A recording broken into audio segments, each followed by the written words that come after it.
আসসালামু আলাইকুম। আমি ক্যাপ্টেন নিয়ামুল্লাহ, দলিল পরিবার আমি আপনার সাথে একটি অভিজ্ঞতা শেয়ার করছি।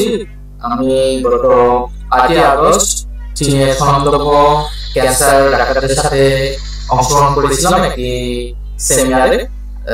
বিশেষ করে ডাক্তার ওয়াং উনি খুবই আন্তরিক এবং বাংলাদেশের স্তন ক্যান্সার বা ব্রেস্ট ক্যান্সারের পেশেন্টদেরকে নিয়ে উনি কিছু পরামর্শ দিয়েছেন, যে সাজেশনগুলো আশা করি সকল স্তন ক্যান্সারের পেশেন্টদের জন্য খুবই উপকার।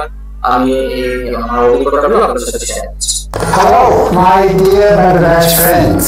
I'm Dr. Wang from China, a medical oncologist. The word cancer sometimes may be frightening to patients and family, or even overwhelming. But today, I want to tell you that cancer is not the end of the world.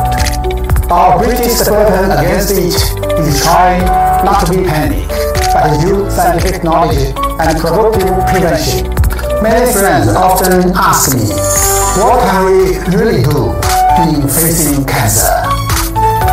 Which daily habits are high risk factors for cancer?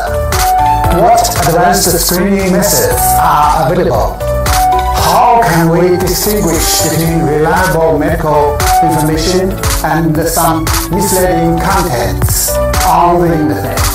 To answer these important questions and help everyone move away from the shadow of cancer with the power of science, we are holding two consecutive free public lectures on cancer prevention and treatment. Minimally invasive integrative technology seminar of Modern Cancer Hospital, Guangzhou. Seats are limited. For the health of you and your loved ones, I sincerely invite you to join us. Remember, knowledge is power, and prevention is the best treatment. Let's arm ourselves with science and work together to protect the healthy future of our families.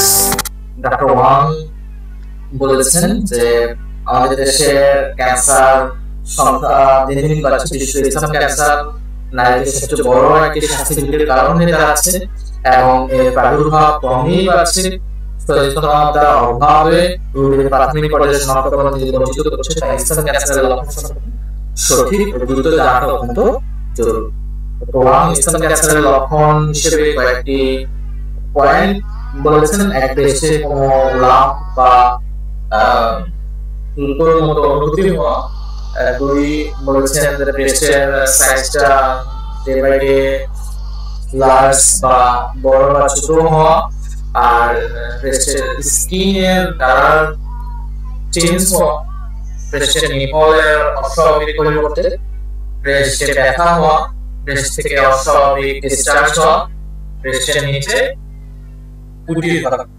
এছাড়াও doctor Wang কিছু গুরুতর নিয়ম আমাদের বলেছেন।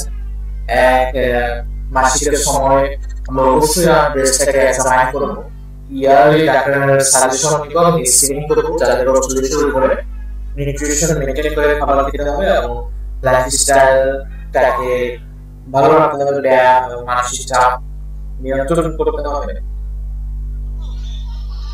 এবং আন্তর্জাতিক সহযোগিতায় cancer চিকিৎসার নতুন দিগন্ত খুলে হতে যাচ্ছে। সেই মেয়ে হাসপাতালে আন্তর্জাতিক নামকরা প্রতিষ্ঠানগুলোর সঙ্গে সম্পর্ক স্থাপন করে আমরা আধুনিক চিকিৎসা পদ্ধতি পৌঁছে দিতে চাই। আমাদের লক্ষ্য রোগীদের বিদেশ যাওয়া ঝামেলা না দিয়ে সেরা চিকিৎসা প্রতিষ্ঠান। প্রয়োজনে আপনি যোগাযোগ করতে পারেন আমাদের সাথে mdcare.com হোয়াটসঅ্যাপ নাম্বার হচ্ছে 0 অবশ্যই নিজের স্বাস্থ্যের প্রতি খেয়াল রাখবেন। আসসালামু আলাইকুম।